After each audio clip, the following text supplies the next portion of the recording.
Here I want to show how to use the color range selection in Photoshop CS4 to create a cutout mask on the image you see selected here and blend it with this other photograph of these clouds that I've just selected down below.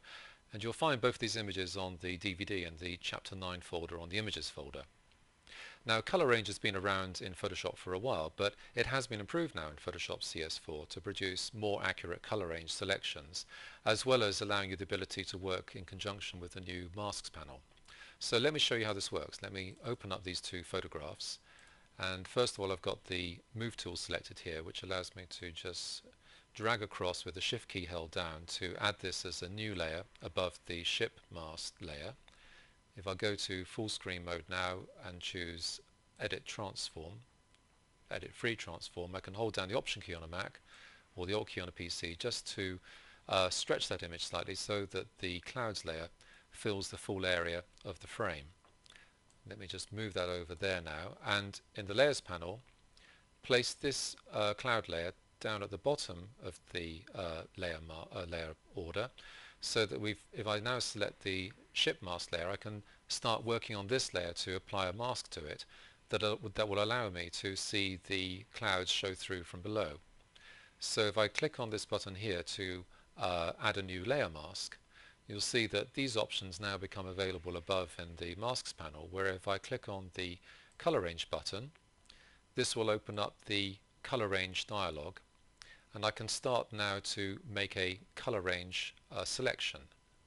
But first of all, I should point out we have this option here, the Localize Color Clusters option selected, and this is the important bit in Photoshop CS4 because this allows you to create more accurate color selections than we could previously. So to start with, the eyedropper is selected here. If I just click on the blue sky, you can see that this has been added to the selection, and immediately you can see over here in the image that it's started to show the underlying layer peep through. If I want to, I can change the selection preview so that I could perhaps switch it to a grayscale mask preview, which will allow me to maybe sort of get a better idea of how successful this selection is going to be, because I can see the mask in terms of black and white.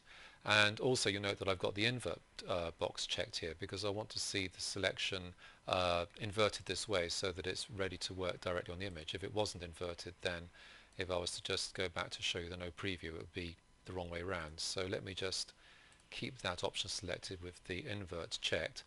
And then as I select this plus eyedropper icon over here, if I go to the plus eyedropper option, I can then either click in the little preview down here, or I can click in the image itself. I think it's easier clicking in the image. I can basically then start to add more colors to the selection to improve the quality, and I think just with those few clicks there you can see we've now got a pretty good black and white mask. Up here we've got the fuzziness control. Fuzziness will allow you to include more colors into that selection. It will expand the range of colors that are included.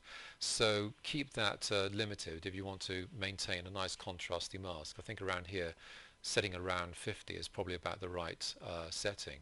And then with the range slider, this I describe in the book as to how exactly it works, but essentially you can see just by dragging it which is the best range setting to use.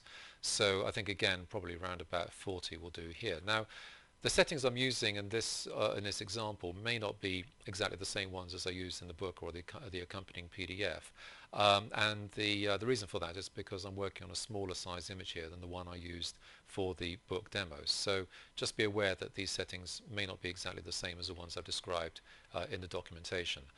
When I'm happy with that, I can click OK, and you can see indeed here is the image previewed with the layer mask active. And I should point out that if you want, you can just click on the color range at any time to go through the options that we had there, just to kind of like fine-tune these settings. So you can keep going backwards and forwards as much as you like.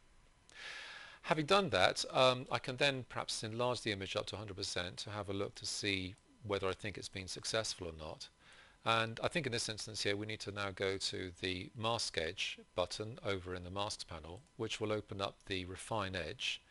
And you'll note that first of all when you open up Refine Edge that it will start in this mode here where you have the white backdrop overlay showing. So to click on this button over here on the left to switch over to the standard preview, where sometimes you'll see marching ants appear in this around the outline mask selection. And if that happens, then use Command H on the Mac or Control H on the PC to hide the marching ant selection so that you can see what you're doing now, which basically is to go through these slider settings here to find out what would be the best combination of settings to fine-tune the mask. So we've got the radius control here, and the setting I'm going to choose here for the radius will be again different to those that I used in a book. I need to try and find the correct radius to allow me to see all the detail in the rigging. The contrast, well, that's important because the mask probably didn't have enough contrast in there, so by boosting the contrast here at this stage I can actually make the mask more black and white and thereby make it more effective. But I don't want it to be so black and white that it's got hard edges, because you need to keep a little bit of naturalness around the edges, so that by dragging on the feather slider you can soften those edges. And I think in the book I used a feather of about 0.5 or 0.6, but I think here, and again the same sort of values were used for the radius, but I think here it's important for me to perhaps maybe just ease off on that a little bit to get the right balance. And then lastly, we've got down here the contract and expand slider, and by dragging across to the right you can expand the color range selection, so you can expand the mask rather to make it wider, and as you drag to the left you can shrink the mask to make it more narrow. So I'm going to try and find the right setting, which would be probably somewhere around about there, just to achieve the right amount of choke on the mask.